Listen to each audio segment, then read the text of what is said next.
신앙, 예술, 일상의 삶을 그린 엽서 컬럼 담당의 최선주 목사입니다. 여러분 안녕하세요. 최선주 목사입니다. 오늘은 예수는 부활을 뭐라고 하셨는가? 라고 하는 제목으로 말씀을 나누겠습니다. 죽었다가 다시 사신 예수의 부활 사건은 기독교 신앙의 핵심 사건입니다. 부활을 믿는 것은 구원의 조건이 되는 치명적인 사안입니다. 바울 사도는 로마서 10장 9절에서 네가 만일 네 입으로 예수를 주로 시인하며 또 하나님께서 그를 죽은 자 가운데서 살리신 것을 네 마음에 믿으면 구원을 받으리라 라고 분명하게 말하고 있습니다. 기독교 신앙은 단적으로 정의하면 예수를 믿는 것이고, 예수를 믿는다고 하는 것은 최소한 다음에 4가지 사항을 믿는다는 의미입니다. 첫째, 예수께서 동정녀를 통해 출생하신 것. 둘째, 인류를 위해 피 흘려주신 희생 구원을 베푸신 분이신 것. 셋째, 죽었다가 몸으로 다시 살아난 육신의 부활을 하신 것.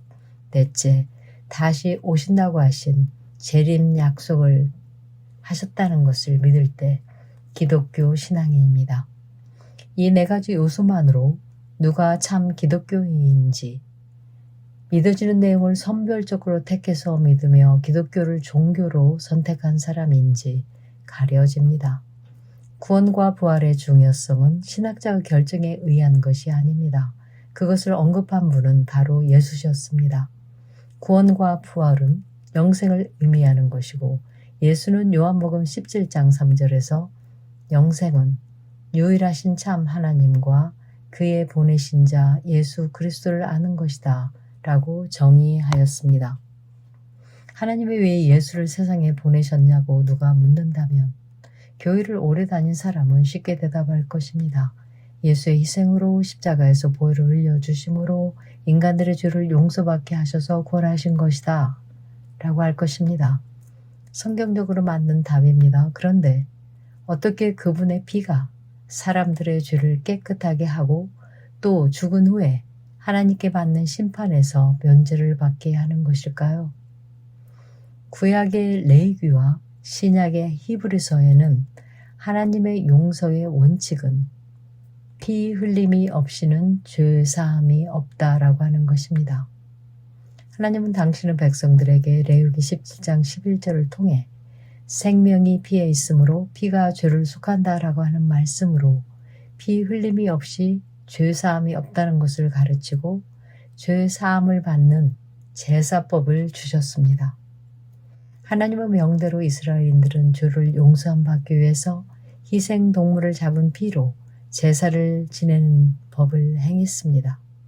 출애굽을 하던 밤도 하나님의 명에 따라 문설주의 양이 피가 발라져 있는 집은 죽음의 사자가 그 안에 장자를 죽이지 않고 지나갔고, 그 일을 기념하는 절기가 유월절입니다. 죄를 사하기 위한 하나님의 그 원칙에 따라 하나님께서 이스라엘 백성뿐 아니라 올 인류를 구원하시기 위해 예수를 세상에 보내셨습니다. 바로 유월절에 희생된 양처럼 예수가 피를 흘려 우리를 포함해서 그를 믿는 모든 사람들을 살리기 위해서였습니다. 하나님께서 첫 인간 아담의 죄 이후로 인류의 구원을 예정하신 계획이 십자가상에서 예수의 피를 통해 완전히 이루어졌습니다. 예수의 보혈의 공로와 부활은 이해하기가 쉽지 않습니다. 예수께서도 그런 어려움을 아시고 민수기 21장에 나오는 구리뱀의 이야기를 통해 구원에 대한 내용을 설명해 주셨습니다. 민수기 불뱀 사건은 이스라엘인들이 광야 생활을 할 때 하나님과 모세에 대해 불평을 하자 하나님께서 불뱀을 보냈고 불뱀에 물린 많은 수의 사람들이 죽어나가던 사건입니다. 사람들이 공포와 두려움 가운데 모세에게 몰려왔고 그들은 하나님과 모세를 대적한 자기들의 죄를 먼저 고백하고 모세에게 불뱀으로부터 구원받을 수 있도록 하나님께 기도해달라고 청했습니다. 모세가 하나님께 기도했을 때 하나님께서 주신 해결책은 구리로 뱀을 만들어서 그것을 장대에 높이 달게 하신 것이었습니다. 그리고 하나님께서 말씀하시기를 뱀에 물린 사람은 누구든지 이것을 바라보게 하고 본 자는 살리라 라고 하신 것이었습니다. 평소에 하나님을 믿지 않고 모세를 신뢰하지 않았던 사람이라면 그처럼 간단한 해결책을 믿을 수가 없었을 것입니다. 그래서 말도 안 되는 해결책이라고 조소하며 고통 가운데 죽어갔을 것입니다.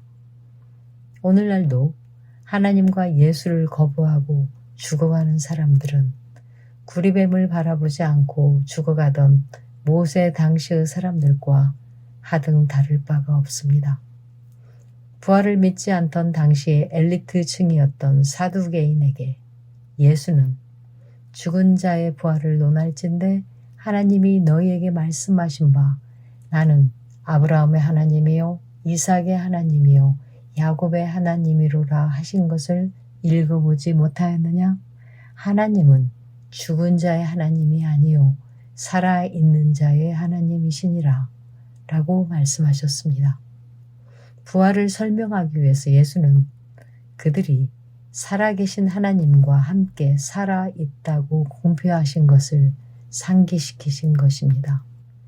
예수는 부활하신 후 하늘에 오르시기 전 40일 동안 지상에 머물면서 500여 명이 넘는 사람들에게 몸으로 부활하신 당신의 모습을 보여주셨지만 그 당시로부터 지금까지도 예수의 부활에 대해 질문하고 또 논쟁이 끊이질 않고 계속되어 옵니다. 그에 대해 예수는 나는 부활이요 생명이니 나를 믿는 자는 죽어도 살겠고 무릇 살아서 나를 믿는 자는 영원히 죽지 아니하리니 이것을 네가 믿느냐? 라고 되물으셨습니다. 우리도 또 우리가 사랑하는 모든 이들도 앞서거니 뒤서거니 언젠가는 죽음을 맞게 됩니다. 복음이 모든 기독교인들에게 묻는 궁극적인 질문은 이렇습니다. 그대는 부활을 믿는가? 그대가 죽은 후 예수가 부활하신 것처럼 그대도 부활해서 하나님 안에서 살 것을 믿는가? 그대는 예수가 부활이며 생명이심을 믿는가? 들어주셔서 감사합니다. 지금까지 종려나무 교회를 담임하시는 최선주 목사의 엽서 컬럼이었습니다. 종려나무 교회는 부모 자녀 세대가 함께하는 신앙 공동체를 지향하며 주일 오전 11시 한국어와 영어 이중 언어 예배를 드립니다. 예배와 영어 성경 공부 그리고 문화공간 사용 문의는 847-312-5949로 하시면 됩니다.